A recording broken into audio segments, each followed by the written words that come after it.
Goes on forever. So I'm standing in line waiting for a spotlight on Jason Segel and Kirsten Miller. So when I finish up here, I've got my wristband to get them to autograph my books. And then I'm going over to where Marty is getting a few signatures for me right now. And maybe eventually we'll get some food in us. I don't really know. He may end up waiting until the end of the day before we get to eat, but we'll see.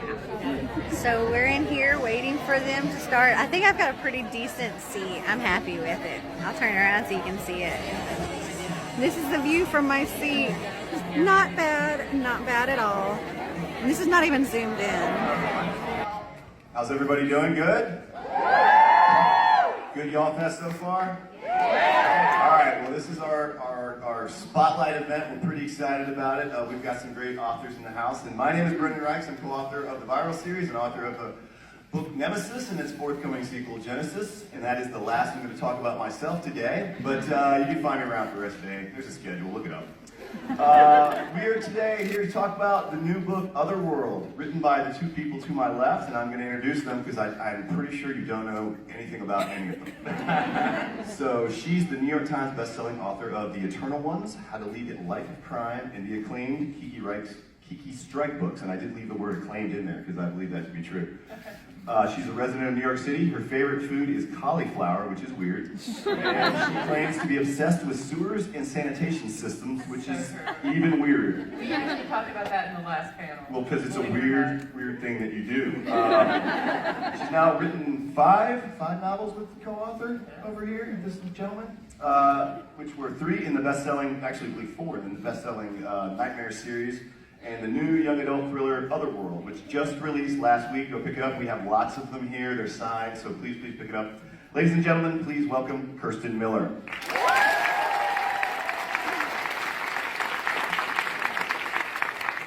Now, to my right is an actor, screenwriter, and the New York Times bestselling author who wrote and starred in Forgetting Sarah Marshall and co-wrote the Disney's The Muppets, which won an Academy Award for Best Original Song, which we'd like to hear at some point. No pressure. His films include The Discovery, The End of the Tour, I Love You Man, Jeff Who Lives at Home, Knocked Up, The 5-Year Engagement, and many other films, some of which I will not mention at an all-ages children's show.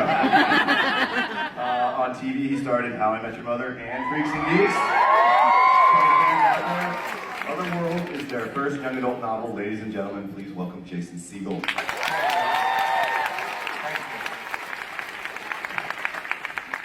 There it is, right there. Otherworld. It's your first young adult novel. Tell us a little bit why you decided to write a book about virtual reality gaming.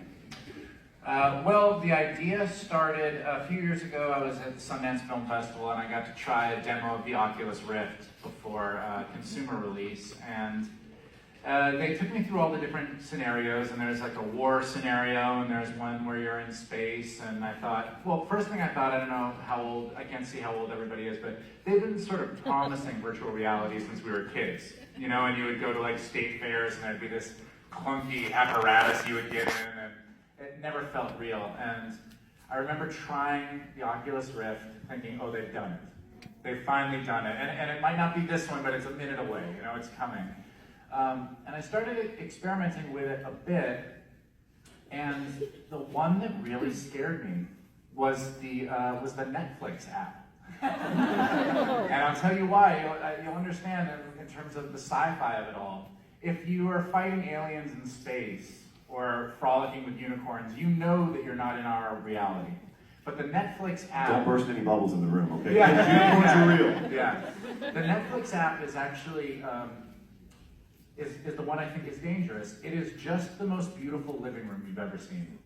And in front of you is a 75-inch flat screen TV on which you watch Netflix. And I remember thinking, oh, this is the problem. Because you can strap this thing on, and if this living room is 20% better than your living room, or 1,000 times better than your living room, why would you ever leave? And that's sort of where the idea started, of creating a world so seductive that you would never want to leave.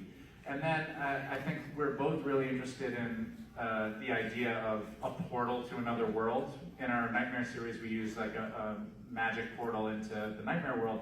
And I remember thinking, oh, this is the portal. They're actually bringing us the portal into the other world that's existed in every fantasy novel you've ever read.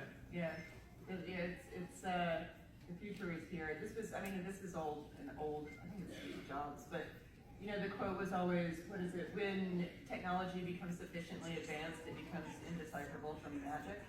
And we're there. Yeah. We're there right now. And you know, it looks like, you know, we're just, you know, stepping over that line between reality and fantasy, and losing the ability to tell one from the other. Yeah, it's funny when you said that. It makes me think like, I have this fear, it's not my own, it's not new, that you know, technology companies, all of these people are trying to subtly sedate us so that they can sell us stuff.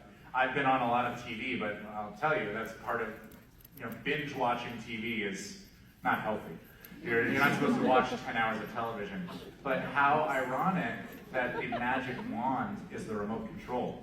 Yeah. That's how we choose to use the magic wand. Play. So what is, okay, enough getting along. So what is the worst argument or fight you guys have had in your series? Any of your writing, what is the worst thing you've got in each other's throats about? Well, this wasn't an argument. It was very informative in something as like as a white male that was really an important influence. Was my original outline for Otherworld was a guy saving the princess, essentially. You know, it was Princess Bride. No, it was. And Kirsten called me and was like, "No, we're writing tough women." Sorry, I was looking at the age of the audience. She didn't use the word tough, but she's like, "We're writing tough women, and it's important." And that's yeah. And I think that's really important. And it's sort of, there's a joke in the book about the one. You know, there's like somebody in the book says like Simon, the main character, is the one, and he thinks that's the most hilarious thing he's ever heard. But at some point, another character pops in and she says, "You know what? There might be two here." Mm-hmm. And I think that's kind of the beauty of the book, is that there is a partnership between the male protagonist and the female protagonist, and they have their own strengths and their own talents, and it's together that they manage to get through this, you know, situation and survive. Yeah, well, I mean, I don't want to give anything away, but Simon goes into this other world thinking he's on a rescue mission, and arrives to find that Kat doesn't need rescuing. She's on a mission of her own. And it's sort of like, if you want to come along, I have something I have to do, and it's important to me. I thought it really elevated the book to a level that wouldn't have been there without Kirsten. All right, we're going to do, it's not the lightning round because we close with that, but it's a who's better at round, okay? So you guys are going to tell the audience here who's better at these specific things. Okay. So, interviews. Oh, definitely Jason. That was a softball, we started off easy. Taking feedback from an editor. Oh, definitely Jason. Yeah. I'm not good. I'm like one of those people, I get angry at first. I'm like, how dare you question me? And then I'm like, I sit back and I'm like, oh, they're right. I have a strategy for that. I know this is supposed to be a lightning round. I don't have to do that all that much on the books. I mean, honestly, Kirsten handles that, but on scripts I do constantly. And my strategy has always been, I just say, "Oh, that's great, that's a wonderful idea," and then I just change the font.